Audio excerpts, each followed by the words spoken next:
नमस्कार दोस्तों, कैसे हैं आप लोग? ये बताने के लिए कमेंट में जय माता दी ज़रूर लिखें। दोस्तों 26 सितंबर 2022 से माता रानी के नवरात्रे शुरू हो रहे हैं और इसके लिए सभी लोग बहुत अच्छे से तैयारियां करते हैं। लेकिन लोग कंफ्यूज रहते हैं कि पितृपक्ष खत्म होने के बाद हम कब तैयारी करें। तो ऐसे में आपको घबराने की बिल्कुल भी ज़रूरत नहीं है। आज इस वीडियो में हम यही बताएंगे कि माता रानी के लिए क्या क्या सामान खरीदना है और कलश स्थापना के लिए क्या क्या सामग्री लेनी है।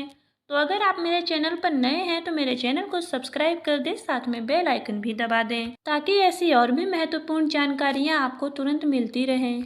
26 सितंबर 2022 से नवरात्रे शुरू हो रहे हैं। इसके पहले ही दिन कलश यानी घट स्थापना होती है। साथ में अखंड ज्योति और जवारे यानी धान बोने की भी परंपरा होती है। इसके लिए घर को शुद्ध करना बेहद ज़रूरी है। और अगर आप नवरात्रि के लिए सामान खरीदना चाहते हैं या फिर कलश स्थापना के लिए सामग्री खरीदना चाहते हैं तो उसके लिए भी शुभ दिन चुनना बहुत ज़रूरी है। यानी कई लोगों को नहीं पता होता कि हम किस दिन कौन सा सामान खरीदें। तो दोस्तों इस बार 24 और 25 सितंबर को आप सामान खरीद सकते हैं। और अगर आप घर की साफ़ सफाई करना चाहते हैं नवरात्रि के लिए तब भी आप 24 और 25 सितंबर को कर सकते हैं। 24 सितंबर को पूर्वा फाल्गुनी नक्षत्र के साथ ही शुभ और बुधात्य योग रहेगा। इस संयोग में मिट्टी का कलश, दीपक, अनाज और 16 श्रृंगार के सामान आप खरीद सकते हैं।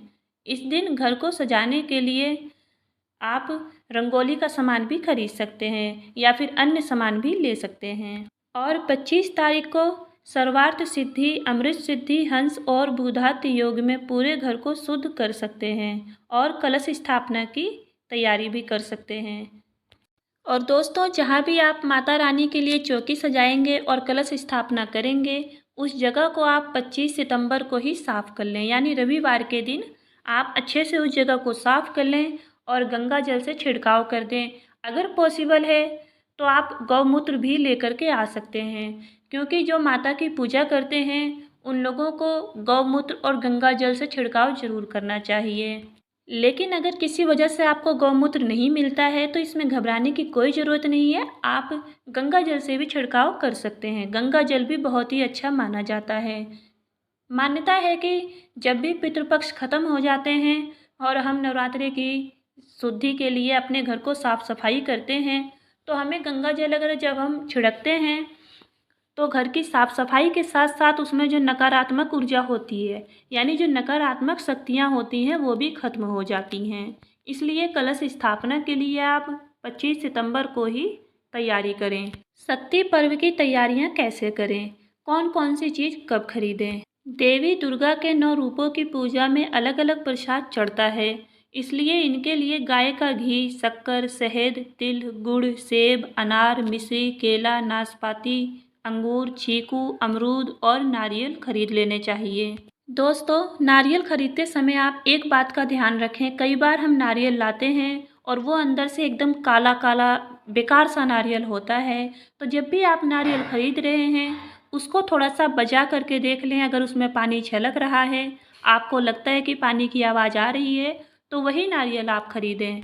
देवी के 16 श्रृंगार का सामान: सिंदूर, बिंदी, टीका, झुमके, नथ, काजल, मंगलसूत्र, लाल चुनरी, इत्र, मेहंदी, बाजूबंद, चूड़ी, हाथफूल, कमरबंद, पायल और बिछिया।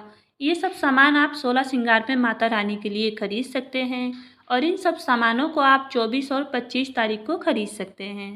दोस्तों सबसे महत्वपूर्ण बात, कई लोग नवरात्रि में बाल, आईब्रो या फिर नाखून काट लेते हैं, तो आप ऐसा बिल्कुल भी ना करें। बाल, दाढ़ी और नाखून बिल्कुल भी नवरात्रि में नहीं काटना चाहिए, क्योंकि स्मृति ग्रंथ और पुराणों में कहा गया है कि नवरात्रि में ये सब नहीं किया जाता, इसको वर्जित माना जाता है, इससे आराधना खंडित होती है। नवरात्रि में आप ऐसा क्या करें जिससे माता रानी खुश हों और आपकी इच्छा को पूरी करें। आप अखंड दीपक जला सकते हैं, दुर्गा सप्तशती का पाठ करवा सकते हैं और उनका व्रत सच्चे मन और सच्चे हृदय से करें। हवन करें, कन्या पूजन करवाएं, ब्राह्मणों को भोजन खिलाएं और कीर्तन भी करवा सकते हैं। और इससे भी ज़्यादा ज़रूरी बात कई लोगों को नहीं पता होती, आप लोग लहसुन प्याज का उपयोग करते हैं नवरात्रि में, तो नवरात्रि में लहसुन प्याज का उपयोग बिल्कुल ही वर्जित माना गया है। आप कुछ भी करवा लें, पाठ पूजा जागरण कुछ भी, तो वो कुछ भी नहीं लगेगा जब तक आप लहसुन प्याज का उपयोग करेंगे।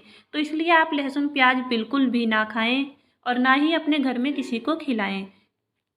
नवरात्रों में इस बात का विशेष ध्यान दें। दोस्तों, नवरात्रों से जुड़ी और भी जानकारियाँ अगर आपको चाहिए, जैसे माता रानी की कथा, 9 रूपों की कथा, तो इस विषय में भी मैंने वीडियो बना रखी है और इस वीडियो के लिंक मैं अपने डिस्क्रिप्शन बॉक्स में दे दूँगी। उम्मीद करती हूँ आपको ये जानकारी अच्छी लगी होगी। अगर आप मेरे चैनल पर नए हैं तो मेरे चैनल को सब्सक्राइब कर दें। धन्यवाद दोस्तों।